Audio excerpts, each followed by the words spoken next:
जय हिंद दोस्तों, एक बार फिर मैं केबीएस हिंदी की जितने भी इम्पोर्टेंट क्वेश्चंस हो सकते हैं मैं उनको लेकर आया हूँ।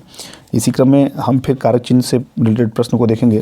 जैसे कारक चिन्ह पूछा है इसमें को, तो आप सभी लोग जितने भी लोग हैं, जो लोग इस क्लास को देख रहे हो या बाद में देखें, वो सभी लोग कारक चिन्ह संबंधित प्रश्न जितने भी हैं उनके लिए पहले आप कारक पढ़ लें, कितने प्रकार कारक हैं और उनके चिन्ह कौन से हैं। जब ये क्लियर हो जाएगा तो हमारे क्वेश्चंस हल करने में हमको और भी आसानी होगी।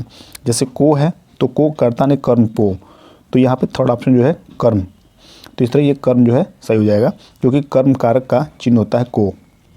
इसी क्रम में अगला प्रश्न हमारा भौरा। भौरा का पर्यायवाची शब्द है, पर्यायवाची शब्द बताना है। देखिए पर्यायवाची भी दो प्रश्न आएंगे, हर हाल में आएंगे, तो इसलिए निश्चिंत रहें आप लोग कि हमें पर्यायवाची भी याद करनी है। तो पर्यायवाची जो है भौरा का हो जाएगा शिलीमुख। क्या हो जाएगा? शिलीमुख। अगला प्रश्न है निम्नलिखित में से कौन सा पद तत्पुरुष समास का है? किसका? तत्पुरुष समास की बात हो रही है। तत्पुरुष समास, देखिए समास भी बहुत जरूरी है। मैं कह रहा हूँ बार बार कि समास पढ़ लीजिए, समास पढ़ लीजिए। अभी मैं इसके पे एक क्लास बनाने वाला हूँ बहुत जल्द समास के लिए। पदगत बताइए किस समास का उदाहरण है? नवरात्र किस समास का उदाहरण है? अनुदिन, धर्माधर्म। इसमें सही ऑप्शन हो जाएगा ये पदगत। ठीक है, पदगत जो है ये तत्पुरुष समास का उदाहरण हो जाएगा। चौथा प्रश्न जो हमारा है, निम्न में से शुद्ध बताना है कि किसका जो वर्तनी है शुद्ध है। तो देखिए युधिष्ठिर है जो गलत है, पुष्कार है गलत है, मन योग ये भी गलत है, मनोयोग होता है। यहाँ सही जो है वो पुरस्कार है। क्या है? पुरस्कार। अगला प्रश्न है गवैया। गवैया शब्द में पूछा है कौन सा प्रत्यय है? तो मैं पिछले क्लास में बताया था कि उपसर्ग होता है। उपसर्ग मतलब पहले आने वाला है यहाँ पे और इसके लास्ट में आने वाला प्रत्यय होता है। तो गवैया बताइए। गवैया जो हो जाएगा, इसमें गवैया में लास्ट में अया आता है, यानी कि ए का जो है ये अय होता है, बड़ा वाला मात्रा, और या इसी से मिलके गौधन अया मिलके गवैया बनता है। इसी क्रम में अगला प्रश्न हम देख रहे हैं। अगला प्रश्न है गुण संधि। गुण संधि का उदाहरण है। देखिए गुण संधि का उदाहरण देखिए पहले बताइए। इसमें हो जाएगा ऑप्शन में पढ़ रहा हूँ, महौषध। महौषध, महौषध क्या होगा? नहीं होगा। अन्वेषण, अन्वेषण भी नहीं होगा। गायन ये भी नहीं होगा। गुण संधि जिसका गुण हो, अभी इसका गुण जो है ना औधन औ मिलके ओ हो जा रहा है। ठीक है, औधन औ मिलके, औधन ओ मिलके ओ हो जा रहा है। महाधन उत्सव होता है, महा प्लस उत्सव।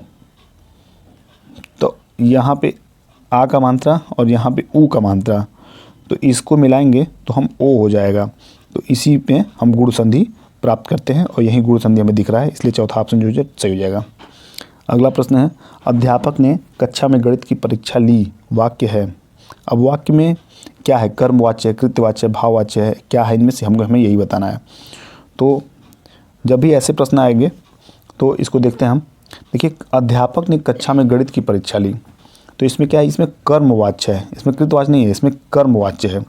और जहाँ पढ़ना लिखना खाना पीना हो जाएगा वहाँ भाववाच्य हो जाएगा। क्या हो जाएगा? भाववाच्य। अभी आगे प्रश्न ऐसे आने वाले हैं तो मैं उनको पे उदाहरण दूंगा आपको। देखिए 8वां नंबर प्रश्न कह रहा है पूर्वकालिक क्रिया का उदाहरण है। ऑप्शन है दिनेश लड़कियों को पढ़ाता है, निशीय पानी पीकर दौड़ते चला गया, चोर भग गया, राम बैठा है। तो जो इसमें निशीय पानी पीकर दौड़ते चला गया, इसका मतलब ये पूर्वकालिक है। पानी तो पिया फिर दौड़ते हुए चला गया, तो ये पूर्ण रूप से ये कालिक पूर्वकालिक है, मतलब पास्ट में है। अगला प्रश्न हमारा है निम्नलिखित में से अशुद्ध वाक्य है। निम्नलिखित में अशुद्ध वाक्य ऑप्शन है इस कमरे की छत बहुत ऊंची है। इस कमरे की छत बहुत ऊंची है, जो कि ये सही है वाक्य, ये सही है वाक्य, लेकिन ऑप्शन में इसमें गलत, क्योंकि अशुद्ध पूछा है ना। तो अशुद्ध हम देखते हैं। अशुद्ध तो मानव विधाता की श्रेष्ठतम रचना है, ये भी सही है, लेकिन इसमें अशुद्ध पूछा है तो ये सही, ये भी सही। व्यायाम स्वास्थ्य के लिए उपयोगी है, व्यायाम स्वास्थ्य के लिए उपयोगी, ये भी सही होगा। लेकिन आखिरी है कोयल आम की डाल पर कूक रही है, जो कि गलत है। इसका मतलब ये जो ऑप्शन है ये अशुद्ध है। क्या है? यही ऑप्शन यहाँ पे अशुद्ध है। इसी क्रम में 10वां प्रश्न हम देखेंगे। 10वां प्रश्न हमारा है, मोहन से पढ़ा नहीं जाता है, वाक्य क्या है? मोहन से पढ़ा नहीं जाता है। अभी मैं बोला हूँ कि जब बात हम पढ़ना, लिखना, सोना, खाना, पीना की बात करेंगे तो वहाँ पे आ जाएगा भाववाच्य, क्योंकि यहाँ पे एक भाव है। पढ़ना क्या है? भाव है। इसलिए इस तरह हमारा पहला ऑप्शन भाववाच्य सही हो जाएगा। अगला प्रश्न 11 नंबर का है, निम्नलिखित में से कौन सा वाक्य अकर्मक क्रिया है? निम्नलिखित में से कौन सा वाक्य अकर्मक क्रिया है? अकर्मक देखिए ऑप्शन है, रमेश ने सुरेश को पुस्तक दी, माली पेड़ों को पानी देता है, बच्चा ज़ोर से रोया, वीणा सामान लाती है।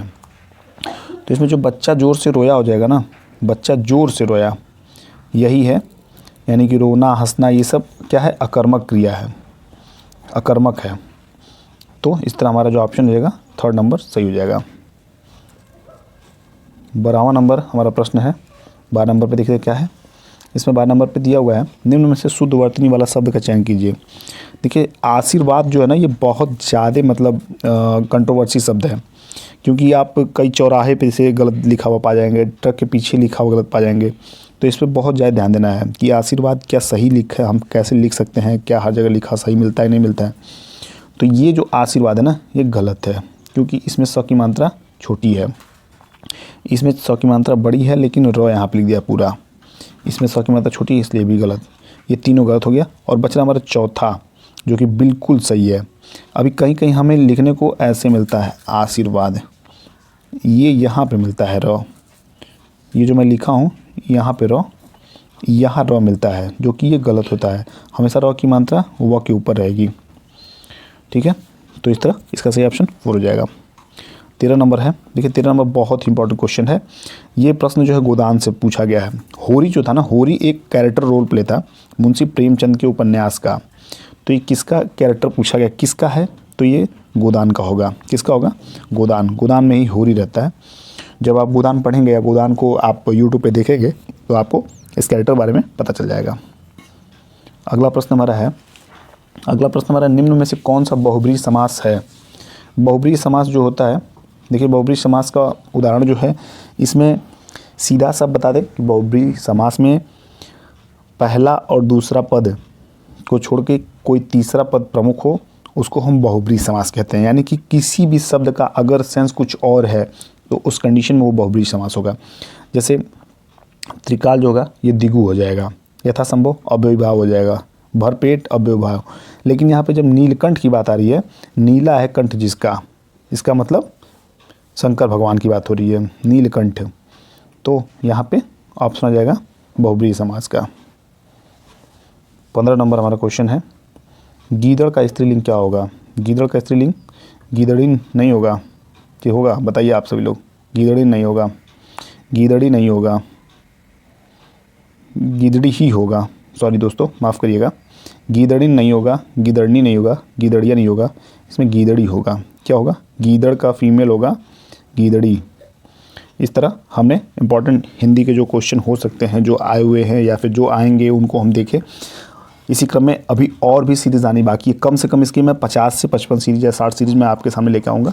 अगर आपको क्लास अच्छा लगा तो आप पर डे हमारे साथ बने रहिए। चैनल को सब्सक्राइब कर लीजिए, चैनल बेल आइकन प्रेस कर लीजिए, ताकि जो भी अपडेट्स हों वो आपके पास टाइम टू टाइम जाती रहे।